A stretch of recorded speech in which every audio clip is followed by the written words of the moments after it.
Hey guys, this is going to be a new format for the VOD reviews that I'm going to be doing.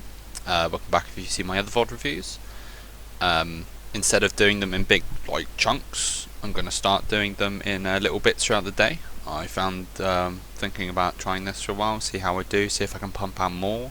I found that doing one large chunk not many people are watching it, and also it would take up a lot of my day when I'd really not do much. So I'll try and do these in between doing other things with the work I'm doing. So if you tell me what you think, put comments, give me a like or dislike, don't really mind. Let's get into the VOD review. So we're going to start here, and the Elise ban comes through from TSM. It's an okay ban. Tamkench, better ban, a lot better of a ban. Lulu. Now I don't understand this Lulu blue side ban that NA is going for. I think it's a terrible ban, and I think their analysis team needs to have a look at what the hell they're doing, because if you don't ban the Lulu, you can first pick the Lulu, and Lulu wins games if you play it correctly. Graves, good solid red side ban. Basically, what this now allows is, with this Lulu ban coming through, it stops Immortals from being able to ban Lulu, which just gives them a free ban. So you take away a power pick from yourself potential, and you give them a free ban. It's a really, really bad ban. Rise, again, I don't agree. I think that should be left open. See, Gangplank. The three red side bans should be locked in. It should be Tamkench, Lulu, Gangplank. They're like the three most influential champions at the moment, in my opinion, in terms of pick ban strategy. Rise and Lulu, you should not be, but I think you should be. No, I think you should play around for Rise. I really don't agree with these Rise bans. I think he's too easy to play around. He's kind of a trap sort of thing. Poppy, good standard pickup, 3-lane flex pick. But it does leave the Lissandra open and the Corki, which I think are better first picks. I think your pick ban should have been better here. You should have either banned away the Corki or the Lissandra instead of the... I think you can leave Elise open as well. I think you can play around Elise with Rek'Sai and other things. You've basically just given them two of the best picks in the game at the moment, which is terrible. You've basically given them double AD comp mid AD carry flex, which allows them to last pick. You should never give Corki up to red side. I think Corki is a better blue side ban, and Lissandra than Rise, than any of those bans. I think TSM's analyst team need to look into what the hell they're doing. They're giving too much up by banning these specific things. You should learn, instead of being able to ban them, to play around them and take away key picks for certain team comps. Caitlyn, Braum, I like the Braum. The Caitlyn, it does counter the Corki, but it's Caitlyn, and Caitlyn's like, I'm going to bully you in lane, then I'm going to do nothing for 20 minutes. Hi, I'm back, and the games don't really last that long. I don't really like the Caitlyn ban here. I would have preferred a Kalista. I think Kalista would have been a lot better into this, but that's just me. She's really immobile, and they've got a Lissandra. Yeah. So, also, they can just flex it into mid. They've got such a... This Immortals team comp here is so amazing. You only know where one champion is going, because you know Reignover can play jungle Olaf. You don't know where the Lissandra's going. You don't know where the Corki's going. So, there's basically this three-way flex. They've managed to outflex, outpick, outdraft, and outban TSM at the moment, and TSM's just in a muddle because they're having to basically reactionary ban on blues, on blue side, which is stupid. Blue side should be, there's my card, what do you answer it with? Red side should be, here's my answers. It's a really bad thing, and they go for the Lee Sin and the Also, I don't like the rotation of this Braum. Well, it's not bad, but what it does is it then takes away one of the flex options from the Poppy. So, Lee Sin, I don't like Lee Sin at the moment. I think Lee Sin is one of these. It's trying to be Elise, but the thing with Elise is she's a very flexible pick, and she does things a lot better than Lee Sin at the moment. Because of her kind of kit. I still don't really like the Elise priority, but I can see where it comes from personally. I mean, I don't like the Lee Sin at the moment. I mean, you see here he's got a 0% win rate in 12 games. That's sorry, ban rate. He's got a 2-to-1 win rate. Sorry, that's but only a 2-to-1 for someone who's meant to, you know, prioritise early game. And also they give up the Fiora here, which is they let it get through all the way through pick ban. But this is the power of the flex pick. They've managed to flex so many things. You don't know where the last pick's going to be. I think you shouldn't let Fiora through. I think Fiora's a better ban. I think you can play around like Elise and thing, and you shouldn't ban Lulu on things like, because if you make them ban, you either get Graves or Lulu, which is a better pick. I really don't understand this. And with the Ahri in the mid lane, it's like it's okay, but you don't know what you're up against, and she's an okay kind of blind pick. So yeah, really bad draft by TSM there. The 3 games or something I've watched of theirs, I just think their drafts are horrible. And didn't they pick up? Well, it kind of goes to show that a lot of I think a lot of people actually how to put it. I think Daylor on don't they have Fnatic's ex-analyst with their poaching of EU talent? Because it wouldn't be TSM if they weren't taking everything from EU. I think it's another kind of instance of people thinking they're better than they are or something, but they're actually relying on someone else, because I think Daylor's drafts have been alright, bar that week 1, game 2 horrible draft of picking exactly the same comp, but you can probably put that down to, like, you know, early game stuff. It just, like, this TSM draft, I don't know if it's like down to the players being so inflexible that they can't draft around them, or if the drafting team don't know what the hell they're doing, because they don't seem to understand how drafting works, and they don't seem to understand how to draft the things they need. Like, they make the Poppy, they pick the Poppy as a flex pick, and then they unflex it by picking the Braum. But I understand why they pick the Braum, but then why are you picking Poppy as a flex pick? If that makes sense. Like, I think the Braum is fine where it is, but you shouldn't then be flexing the Poppy, because you know Sven's not going to play it.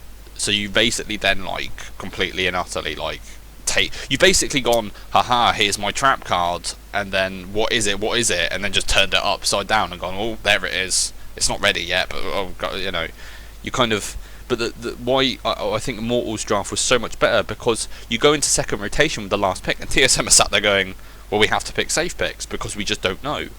We don't know where anything is going. We don't know where the Olaf, we don't know where the Torquay, like, the one pick then kind of slots everything into place. It's a brilliant draft by Immortals. Right, so let's talk about where TSM want to be in the game, what they want to do, and how they're going to do this. What do they want? It's kind of a bit of a hodgepodge kind of comp.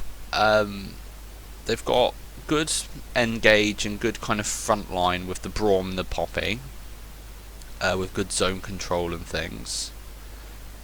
I don't know why the hell they did. Did they take the 2 little ones and then bugger off, or did they? I don't know. So they're looking to basically just let this play here, because they're just doing level 1 shenanigans with a Janna trying to annoy people a lot. Doing well there. Good job, Adrian. Keep it up. Very underrated support in my opinion. Adrian does a lot for the team. I don't know why the hell Hooney went in there. That's a pretty. Oh, here we go. Anyway, what was I saying? That's a lot of EXP taken away there. The little ones actually have a lot of EXP. So, okay, what was I gonna say? What was I talking about? So they have like big kind of bodyguards. Like Poppy can engage, but she's a lot better as a bodyguard because she's really good at peeling. It's what makes her as a support so strong. She has a lot of peel built into her kit with a lot of kind of like this my damage, but she can engage, but it's not great. So they've got a lot of bodyguards with the Braum and the Poppy, and then they've kind of got pick with like Braum, Lee Sin, Ahri, and then they've kind of got Siege with a Caitlyn. What are you doing here, TSM? You know they're there. What are you doing? This is pure like, we don't like playing together, or we don't really know how to play together. I mean, I could see this coming a mile off. People were so excited about this thing, but I mean, this is the problem I see a lot in other sports, and also a lot of the problem that comes with super teams, as they put them. There's no, if you just grab 5 players from around the world, they're not going to be able to play together very well. That's so, like, how to put it, like, it's really kind of, people don't seem to understand that you can't just take 5 things, stick them together and they'll work. They've all got different things. Now this is why I think what Immortals have done with their team comp, and not their team comp but their players, is very smart, where they managed to poach Huni and Rainover. Sorry, not poach, that'll get me like illegal action, but you know what I mean, like kind of, they managed to kind of take those 2 as a package, and by getting those 2 you have innate synergy there already. Now what you also do is you take your other 2 kind of carries along with that, and you basically have them there so they can, but they can carry, but they're not known for carrying, so they're happy to be there, and they're happy to go, yeah, you know what, I'll just grab farm in the mid game, I'll play a control mage, I'll sit there in the mid lane. Popo was really good for this. He's a very kind of, I think people like look to him like, oh, he's gonna be like, you know, the next. People like to hype in NA, and I think like what they've done is very smart in terms of their kind of, they've got innate synergy already with the picks they've got, like Wild Turtle and Adrian. Like those 3 know each other from solo queue. They, you know, I think they've been friends for a while. I don't really know. You know, they're you know, they've been to so many barbecues together. I don't know, but like, you know, but it's this top jungle synergy that's really important, and you feel that like looking at this, that they kind of like, especially the bot 3, let's call it mid AD carrying thing, they've kind of known for being shafted a little bit on their other teams, kind of, you know, paid the price, had a bit of a thing, you know, so they're gonna have this kind of joining by a common sort of like feeling, where they're kind of, yeah, we were the ones who were, you know, the outcasts and stuff. So they've got synergy. But if you look at TSM, it's basically like, well, we want a good, strong early game jungler, but we're gonna go get an AD carry who's known for. So basically, like, Bjergsen's the star. Bjergsen and Doublelift are the stars. Now, what you do around that is you say, we've got our core, we've got our carries, right? You then get a top laner and a jungler who are going to be wards. Effectively, you play around this. You can't have 3.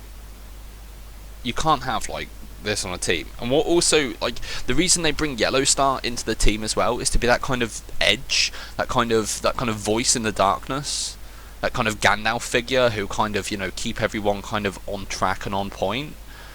And the problem that they have with that is that it doesn't fit, in my opinion, into Yellowstar's playstyle. Not Yellowstar, Doublelift's playstyle, where Doublelift wants to win lane. Doublelift wants to, you know, he wants to say, I am Doublelift, look at my mechanics, I'm going to trade with you a lot, I'm going to beat you down into the ground. It's a bit like Piglet. It's kind of, I'm going to win lane, watch me go.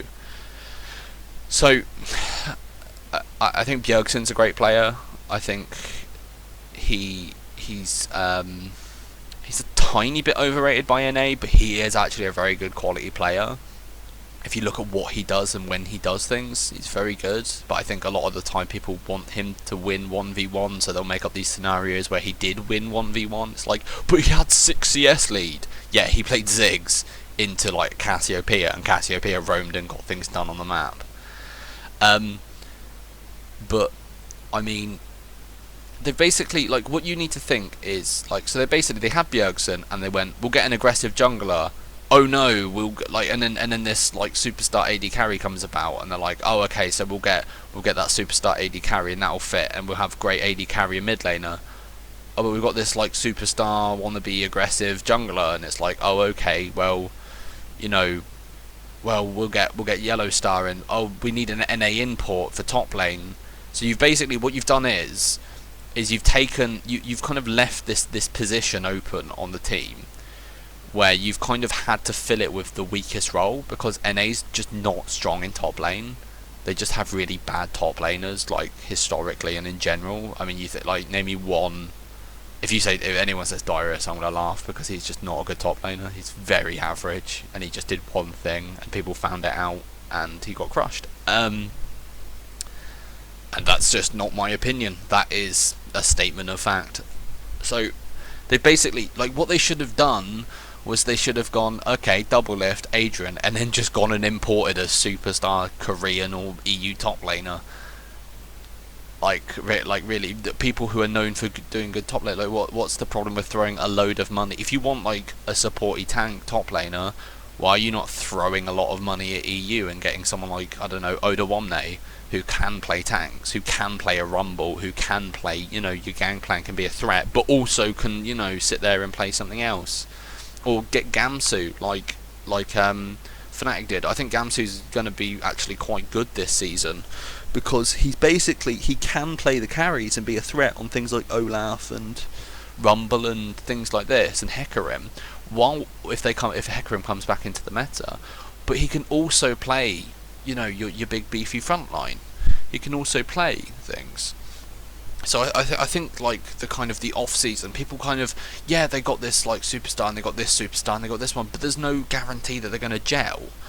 And I think what you have to do is you have to look to your weakest link in the team, and if you didn't have the restriction, like put it this way, if you didn't have the restriction for there being two NA players, with Bjergsen being the other one, and double F, but like you have to have, is it 2 imports you can have on a team or something? If you didn't have that, would you have Haunter on the team? And the answer is no.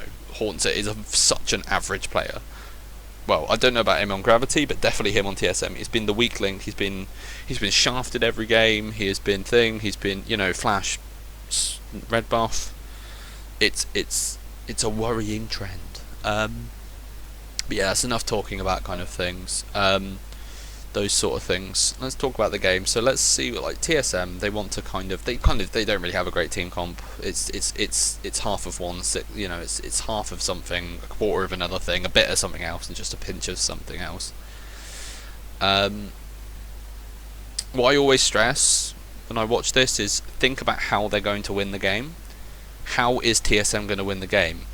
Well, they can kind of siege with a Caitlyn and sort of pick with everyone else. It's not like, but you look at Immortals, okay, they've got a split push threat in Huni, they can wave clear mid, they've got double wave clear in the Lissandra Corki, they can siege towers with Lissandra and Corki, they've got great disengage with the Janna, and they've got great engage with the Lissandra. So they're looking at quite a nice kind of siege split push comp. Well, I mean, you just think to yourself, like, what is TSM going to do? Well, they could maybe kind of shot call and get a pick. Maybe. It's not a thing. I actually don't know who wins this game, but looking at the early game, we've been watching it, unless, like, yeah, but that's what I mean, like, TSM, they got a pick by Immortals overextending. They did not outplay them. They did not set up a nice kill. They basically just waited for them to overextend and got a pick. Now, you can do that, but you will lose more games than you will win, because you're waiting for your team, your opponents to slip up. You're waiting for them to have a bad day, but you should be having a good day. And I mean, this is why I like Immortals team comp a lot better. They make things happen. They don't wait for the opponents to slip up with their team comp, and they have ways back into the game. And that's something that I think a lot of drafting people kind of mistake with their picks, is they kind of pick what for a perfect situation where, oh, we'd have this great wombo where we'd pick someone with an Ari and Caitlyn would come in and we clean it, you know, it's kind of, but that doesn't always happen. So you need to basically sit there and go, okay, well, into our mid lane, in case shit goes wrong, we'll have a Victor, and Victor will just wave clear the lane, and we can sit there and we can anti-siege for a while. We've got Braum, we've got, you know, this, and we can sit there and we can, you know, we can take, you know, we can just soak in pressure, and we can take that out, and we can then win the game because we've recouped our goal. We've stopped the bleeding, basically. And a lot of teams now, especially with how snowball heavy the meta is, I think being able to stop the bleeding so hard is very, very underrated. So why I really like picks like Corki and Lissandra is, yeah, like, yes, Corki will never shred your mount fight, but but on TSM, like, I mean, Braum, bit tanky, you know, Poppy, I mean, she's not really much of a threat, especially, you know, kind of building full tank like she is. So, I mean, Lee Sin, Ahri, Caitlyn, of course Corki can get through those people. So I really like it, and it's also got the Janna for the you know, the Queen of Disengage herself. So I mean, I really like the team comp. I think it's a great draft. Hooney here overextending, but he's being Hooney. It wouldn't be Hooney if he didn't tilt like every day. But he's in NA. He'll be fine. He's a better player than pretty much everyone else in the like mechanically. He's got a higher ceiling than probably anyone else in the whole region. It's mad actually how good he is on his day. Okay, but that's the problem. He's not always on his day. So they take a top tower here, and you're thinking, oh, okay. But Immortals, I mean, they've got great rotation here. They've got a Corki, which is the important thing, and he's taking this basically as fast as they took that. They just had two people, which is the really, you know, kind of shocking thing. But I mean, this is what Corki does. Corki just sits in lane. He's just going to push you out. He's going to do stuff. And here's why you like having your winning your first tower push in bot lane, because you get this dragon. I've got a video out, shameless plug, about actually how much gold worth a dragon is, and it's about 1,000 odd. So, and they get a Rift Herald in response. But this is like the Rift, like Gerald is really, I call him Gerald. Gerald isn't as great of a what do you call it? An objective, due to it doesn't really have much gold. It gives you a mini Baron buff. Like, the only really good thing off it is the recall, and even then, it's kind of, you know, the recall's not like, it's like, oh, I get a half, you know, maybe I can escape something or just base quicker to come back. It's like, it's okay, but it's not fantastic. Put it that way. It's not like the best thing you've ever seen, and it doesn't actually make your creeps stronger. It just makes them like, it doesn't make them more defensive. It just makes them stronger, so they die at the same speed, and it just pushes you in, which makes you, like, unless you've got a free lane, it's just not worth, because they'll be able, you're basically just giving them creeps at that point. So it's not really the greatest. Oh, we got duped by the Scuttle Crab there. Get duped, son. So what's happening here? So Ahri's split pushing in bot. Corki's taking up the mid lane. This is what I mean, like, they're just, his creeps are dying faster, but it's Corki, and he's just going to wave clear 5 days, not 4 days, 5 days. So I mean, this is the point where TSM don't want to fight, because Corki is strong while Caitlyn is weak. Caitlyn needs more items to be truly strong. Corki's in his power spike, Caitlyn's in her power trough. So yeah, I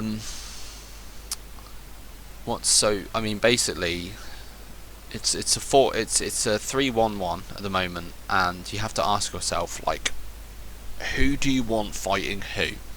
And the answer is, you do not want a Poppy fighting a what do you call it? A Fiora. You don't want anyone fighting a Fiora. You just want something that can go up and go wave clear by. Like, really, it's, yeah. So the fact they've got a Fiora is basically a timer on this game. Like, no one can split push against her. No one's either A, tanky enough, which no one really is, because true damage procs, yeah, buddy. And no one can fight her. Like, Lissandra is an okay answer to it, I think, because basically Lissandra can just wave clear. Like, she can just go like EQ through the wave. Everything's dead. Jolly good. That's all right. But the problem comes when, you know, when Fiora's out of control, and the Poppy's just not an answer. Like, this is why I think this Poppy first pick was a really poor choice. You had other picks on the table you could have taken. You could have taken away the Corki, but it just screams to me then that Bjergsen's not willing to play that sort of comp, which then it limits you. You think about like people like Faker. Faker will play that annoying shit ass champion all day because it's better for the game and the team. That's a really good ult. He delayed them enough. Here comes the Fiora boys. Boop. Oh. But here comes Haunter with the TP. But is he going to get it? Get the heal. Do it. Oh, he didn't get it enough. That's really unlucky. But, I mean, they're getting a pick. This is what they want. They want picks. But they had to burn... I mean, that was a 3v2. And they got a 2-for-1. And now they just lost the Yellow Star with the pressure generated in top lane. So they didn't win anything there. They lost a tier 2 for potential tier 1. And it was 2-for-2. So, I mean, I actually think Immortals came up way ahead of that with smart map rotations. And now they're just going to look to Siege, because this is what Immortals team comp is. It's a split push with Siege, and Siege is so strong at the moment and people just aren't thinking it. But what I was saying before was, I mean, it just seems like the problem with having too many superstars on a team is team comps aren't always relying around the superstar. You think about the current kind of strong team comps, you think about things like, you know, why Corki is such a valuable pick at the moment is Corki is basically like this kind of how to put it, like Corki kind of he just wave clears in mid, but he takes towers like an absolute beast, and he scales really well at the moment. Like, his damage is pretty insane, and he allows you to basically take towers as an AD carry while having magic damage in your team, which is a phenomenal asset. He's got great pick with his thing, and he's got great wave clear, and he's really safe. He's a fantastic thing. But do you ever see Bjergsen like wanting to play a Corki? No. He'll probably just say it's trash and move on. And I mean, you can't have that. In like a truly great team, you need to play what wins, not what you want to play. And this is the problem with NA, is it's all about the ego and it's all about the cult of personality. And this is why I get really sad about kind of thing. And if you're not willing to play it, you have to ban it. You shouldn't just ban what's strong, you should ban what you're weak with a lot of the time, and what you're weak against. So I mean, yeah, like, do you see Pobel playing a Corki? Definitely. He'll play Lissandra. Like, I don't see Bjergsen playing Lissandra. I see him playing something that he can make a flashy pick on and play. You know, that's a quality ultimate there by Adrian. And there goes the Braum. Yeah, they're just picking them off now. They're so like beefy and strong with great pick and great kind of, but they've got a comp that's got a bit of everything while being stylized. While TSM has a comp that's got a bit of everything without really having kind of central focal point. The central focal point of this Immortals team is the Fiora, who's split pushing in the side, with the Corki who's going to siege down towers, and the Lissandra for wave clear and kind of engage and back up. And it's why Lissandra's such a strong pick at the moment. She just kind of does. She can engage while wave clearing and just being a generally good pick. So I mean, yeah, I think like if you're TSM here, you shouldn't give away the. I mean, like, it's just real problems with their draft. That's a great thingy. What do you call it? A Fiora W riposte. Hungard. So, I mean, TSM are in trouble here. They might have gotten a few picks, but they're generally in trouble because to get a pick, they lost things on the map. They weren't getting free picks because they can't 1v1 anyone, because they didn't snowball hard enough into the early game. Now, this Lissandra is now probably strong enough to go against the Ari, and if not, she's strong enough to kind of just. But like, that's, you don't take Lissandra to be the god pick. And this, I mean, they take Dragon, yeah, but they lose a mid tower because of the siege potential from Immortals lineup, and no one can fight them. I mean, it's just a massive tanky Olaf. Like, you just can't do it. Let's look at that. Nothing getting done, and he can just do that to get out of the CC. Wild Turtle being too far forward. Water is wet, sky is blue. And Pobo goes. But this, I mean, they have to wait for them overextend and get a pick. There's no kind of that's not a TSM play. That's an Immortal misplay. If you look at kind of how they should have just backed off, they're gone. We got your mid tower. You know, that's something that gets ironed out. I really think like Immortals is the first NA team I look at and I go, wow, like you could actually do okay, because you're not kind of the only thing I can see ever being a problem is if tanks become the meta in top lane and Huni can't even get anywhere close to being in the game. Like if it's just like Maokai Mundo is all you can pick, you know, it's you just need tanks or something, which I actually think the meta is really shifted towards. You can have like this Fiora pick, but you have to play around it really hard. You have to basically say to your jungler, you're on a tank, and that's a real problem for like TSM especially as well. They have that kind of problem where it's like, well, your top laner can't, your jungler's not going to play the Gragas, the Rek'Sai, the big tank. They're going to want to play it as a bruiser or something. It's basically like, I want to play it this way, instead of like, it's best for our team comp to play it this way. So I mean, if we look at what's going on, Fiora's it's 1-3-1 at the moment, a bit kind of, but they're looking to 1-3-1 or 1-4 because they can do both. But TSM have to 1-3-1 because they really don't have an answer for like Ari's gonna want to be kind of a nuisance in the side lane and be like a kind of a great pick, but she kind of, you need some sort of wave clear in this team. And for example, Caitlyn hasn't gone for her for a Runan's Hurricane, which then just means you don't have more wave clear. You need wave clear to get back into these games. They're looking ahead, but they don't have like this kind of late game powerhouse like a Fiora. Like, you know, I mean, there just needs to be some sort of answer to this. And I think Immortals have a better tank front line because they have the annoyingness of a Janna mixed in with the tankiness of this Olaf, plus the annoyingness of a Fiora, who's actually deceptively tanky because of her stupid like on-hit life stuff and her ultimate. And they've got the double healing from Fiora ult and stuff, but here like it's a misplay. They get a pick, they get a bit of a pick, and then Sven goes way too deep. And now they're just going in one by one. They're just looking for this. A little misposition by Pobelter there, but then he'll just go in and he'll ult himself, delay the whole fight, and then but they've already made a pick on Sven and they've already got the healing.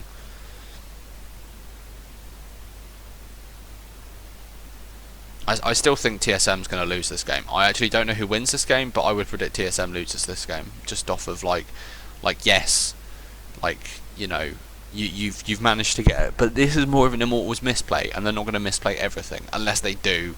But it's thing, but they're just.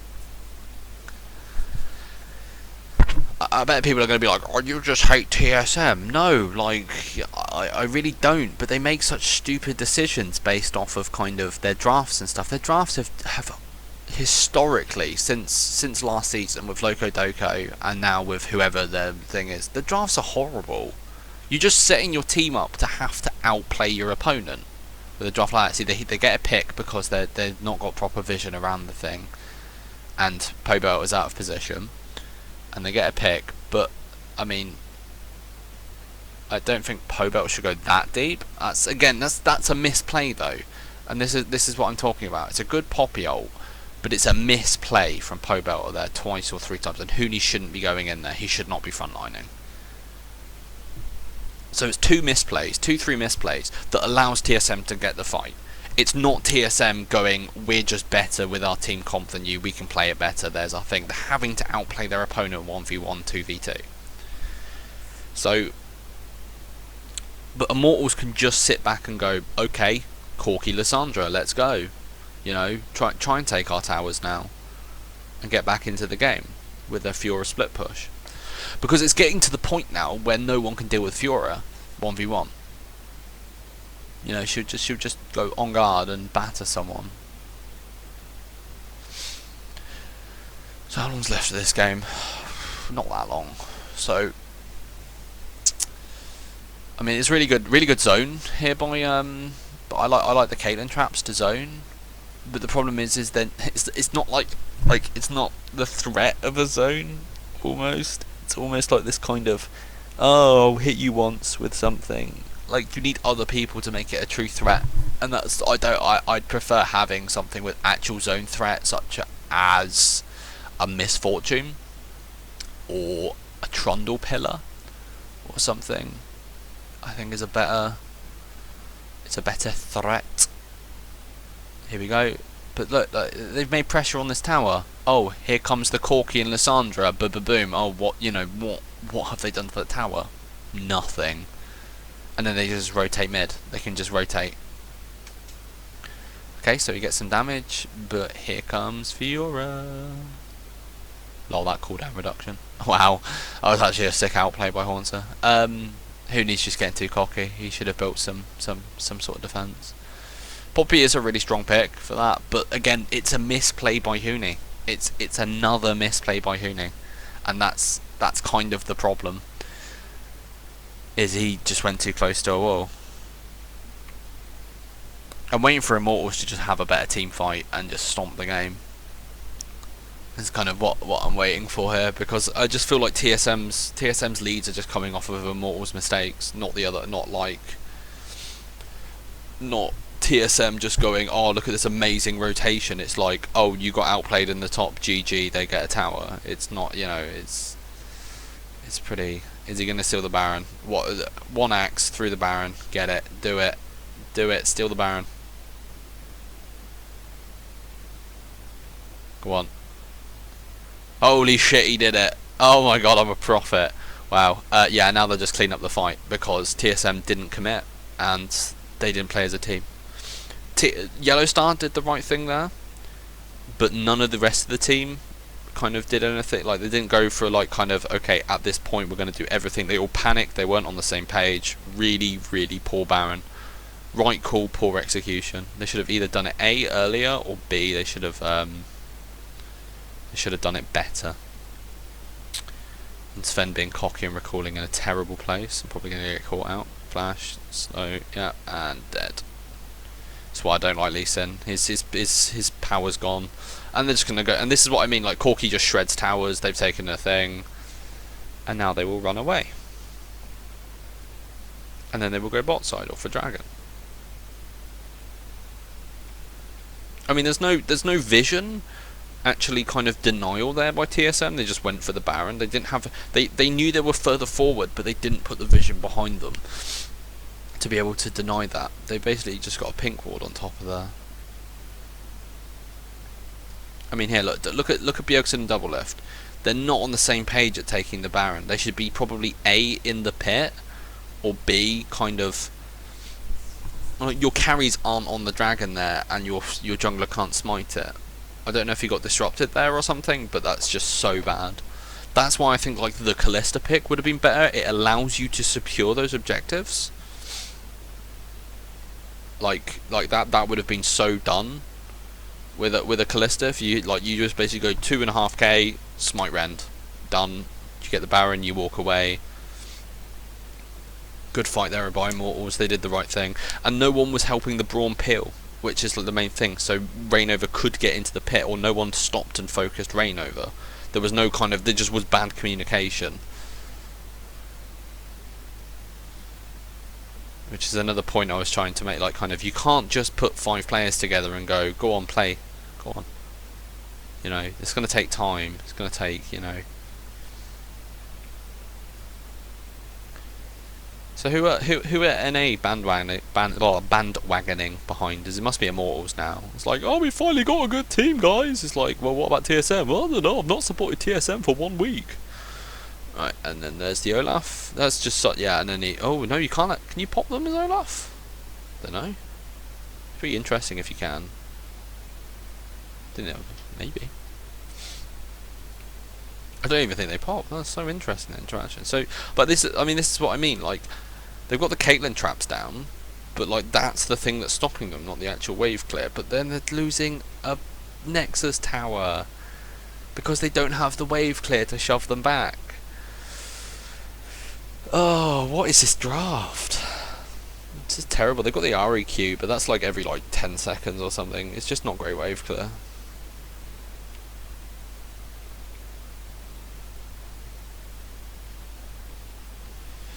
So,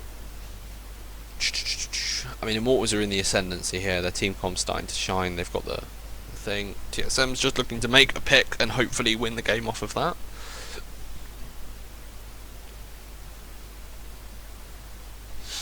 So, I mean, this Olaf's huge. Like, and I mean, this is what I mean. Like, I can't really show you, but if you look at Double Lift's items, I mean, who are you hitting realistically? The Lyssandra's going to be like ult Zonya's. You're not going to be hitting her. Corki's too far away. Fiora's all up in your shit. So I mean, who are you going to kill? Who are you going to kill? And the answer is Olaf. You have not built to kill an Olaf. You have built to survive lane, or survive against squishies. You have to kill the Olaf. The Olaf is going to come for your booty, and you're not built to kill the Olaf. You've got a last whisper, yeah, but like, he has health. Build a Blade of the Ruined King. Why are people so adverse to building a Blade of the Ruined King? You know, buy Runans, get a Blade of the Ruined King. You're killing everyone. Everything's fine. Ugh, you can't deal damage if you're dead. And there's so much AoE zone control. Sorry, in the meta at the moment, that like you can't escape it, basically. So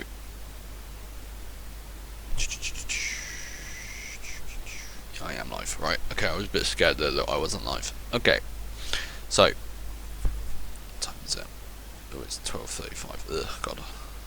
Okay, so I thought this game was shorter. Let's skip it forward a bit. Still wave clearing. Okay. So Hooney's looking for a pick here. They're 4-1. Is he going to get it? He should get this because he's not near a wall. If he doesn't position downwards, he should be fine and should be able to get this. And he's backing away. Okay. Well, Hooney split pushing, and then there's a fight in mid lane. Here comes the package. Better zone control, better fighting. See, they have to go for this pick, but they burn so much getting it that people are already here. And they're just going to chunk them down. They can just chase and chunk now. Chase and chunk, chase and chunk, chase and chunk. And then they're just, yeah, because they have to base. Everything's dead. They managed to get the AD carry for an AD carry. I mean, they should win the game off this now. Yeah, they win the game. Because poor engage, I guess. Yeah, and that's what I'm talking about. So, thanks for watching, guys. I will see you later. This will be put up on YouTube, so hi YouTube people, like, subscribe, do whatever. I'll see you later.